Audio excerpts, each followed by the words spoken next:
Good evening, everybody. Today is July 29th, and here's what I received from the Lord today.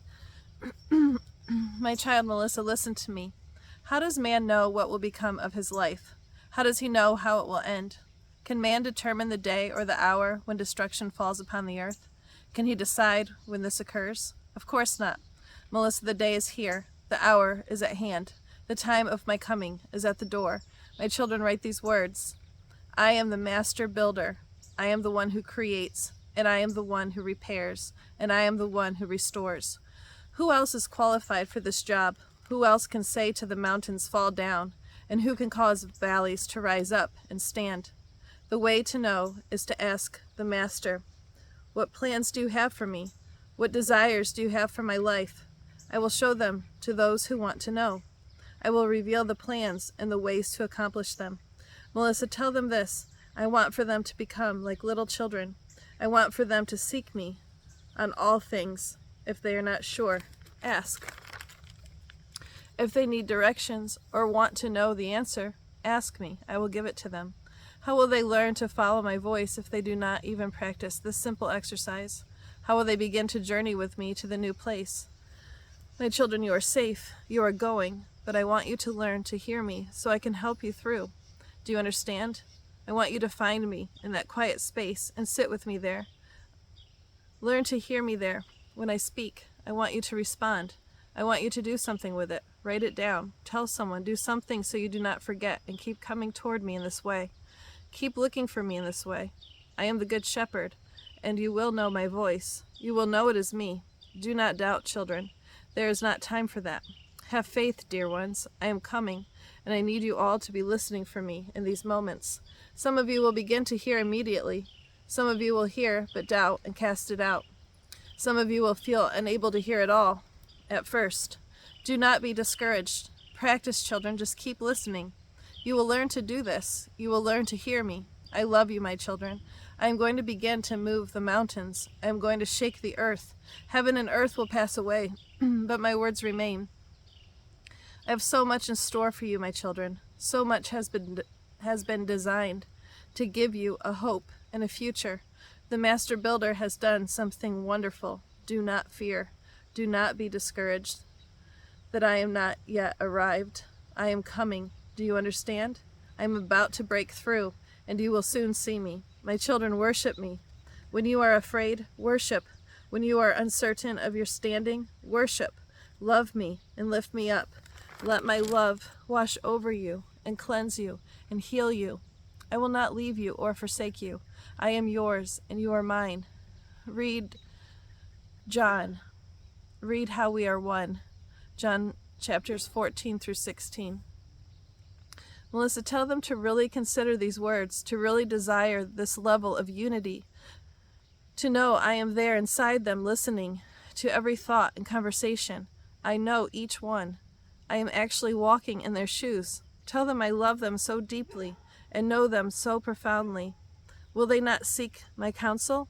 Will they not share their every breath with me and become aware of our unity? My children, now is the time to be in step with me, the plans, the desires. Now is the time to tap into what has already been there for you. Do not despair.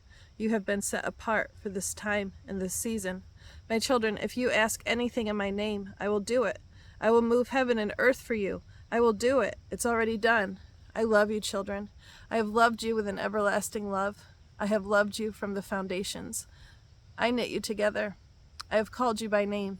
I am your creator, your father, the great I am, and I have spoken these words to you. Follow me, children. Follow my voice, and I will show you the way to the cross.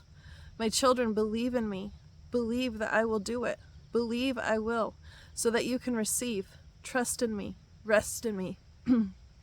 Put your faith in me. Love me.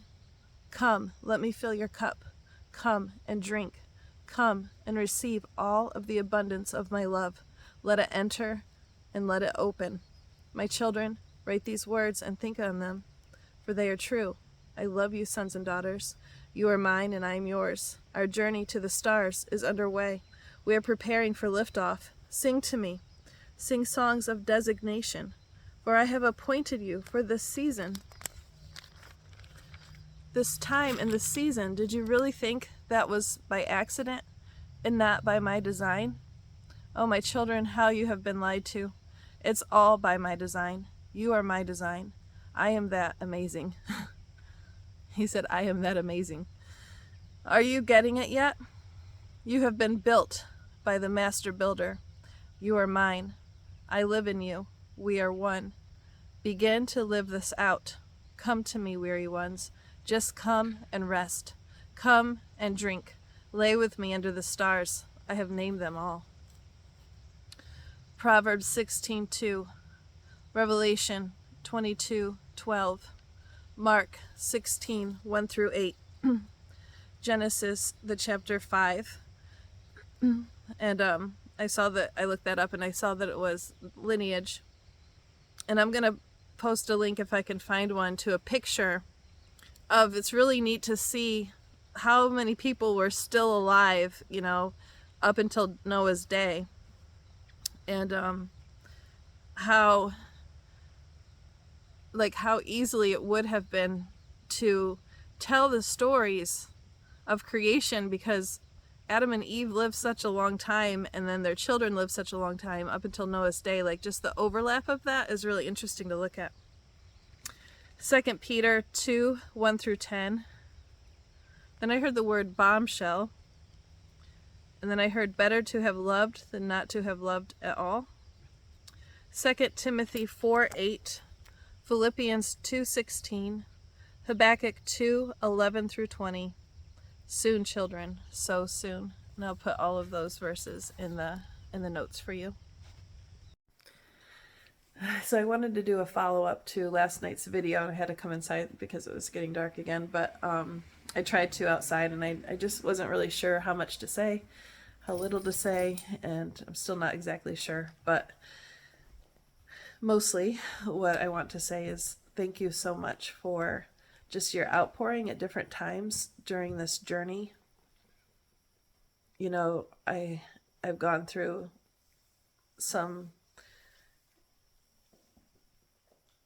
things, and you've just picked up on it when I've needed encouragement, and you've shown up, and I'm just blown away by all of it. I'm just always so surprised and so encouraged by you, and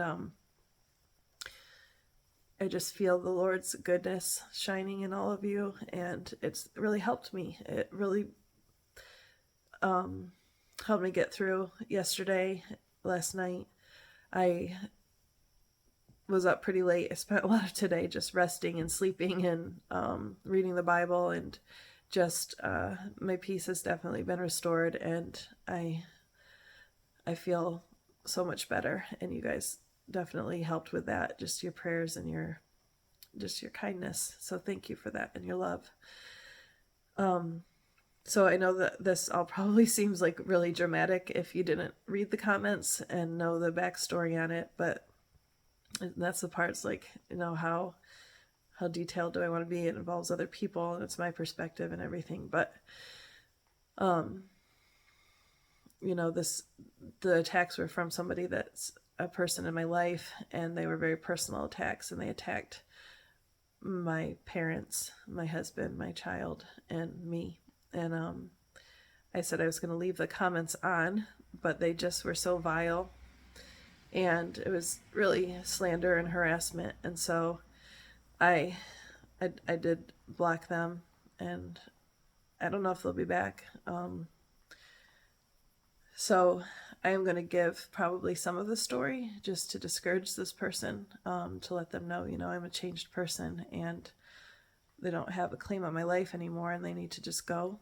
And I don't wish bad for this person. I just want them to know that they don't have rights here.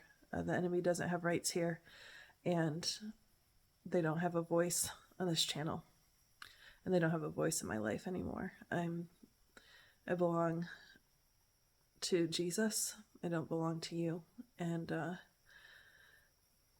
I'm safe, and your fiery darts don't hurt me, and your lies don't hurt me, because I recognize the enemy.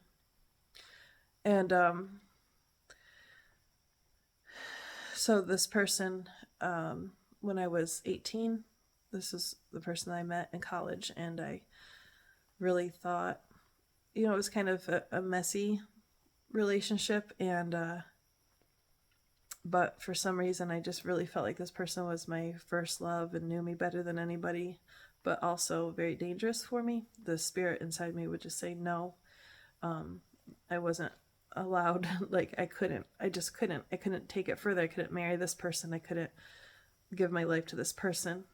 And I spent a lot of time running from this person and hiding, pretty much after college until my 30s, when the storm blew through my life. And I've talked about it in my testimony, and it was a very unstable time in my life for a couple years. And I moved back home and everything, and I opened the door to that person, and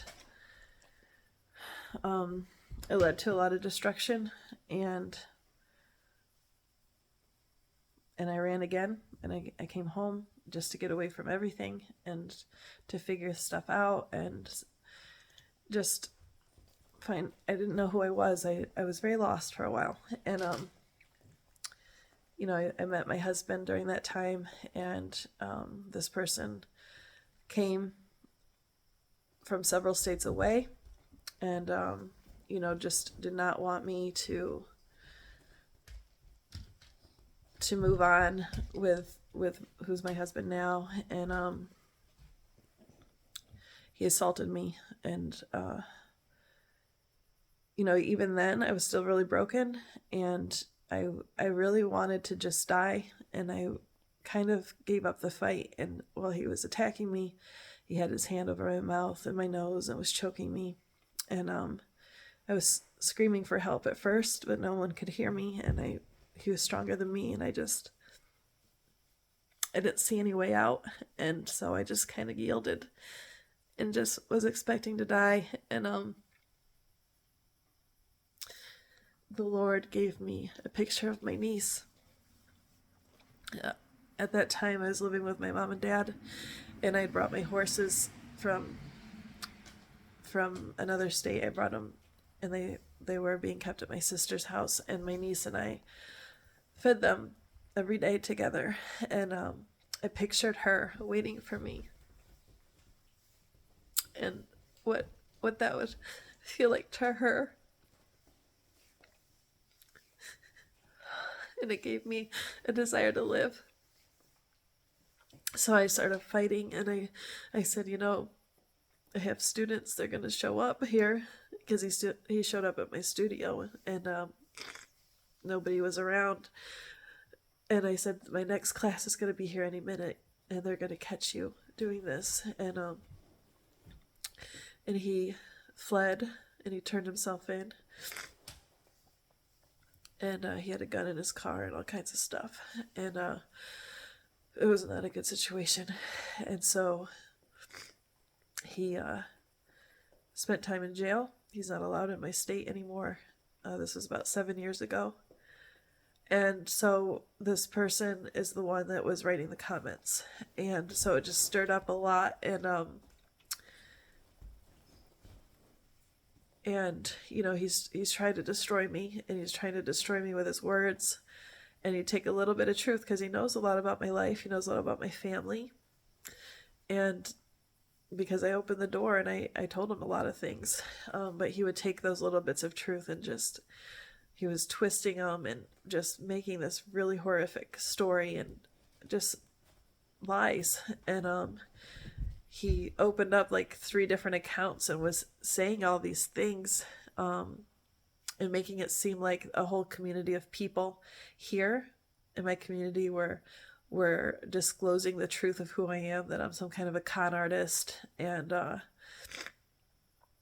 if people really knew who I was, like a prostitute, and all kinds of stuff. And so it was outrageous. But there were some things of truth, like my husband that I have, he does have a record from his past, and it's not the way this person was making it sound at all. And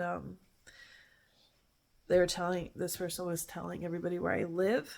It was just dangerous and reckless, and it was just getting worse. So I said I was going to leave the comments on and just not, because I was afraid, if I blocked it would, or if I fought, he would just rise up more, take it as a challenge and do more. So it's just going to let it be there and let everybody discern for themselves. But it just got worse and worse and uglier. And I just, no, the enemy does not have a voice on this channel in that way. It's not allowed.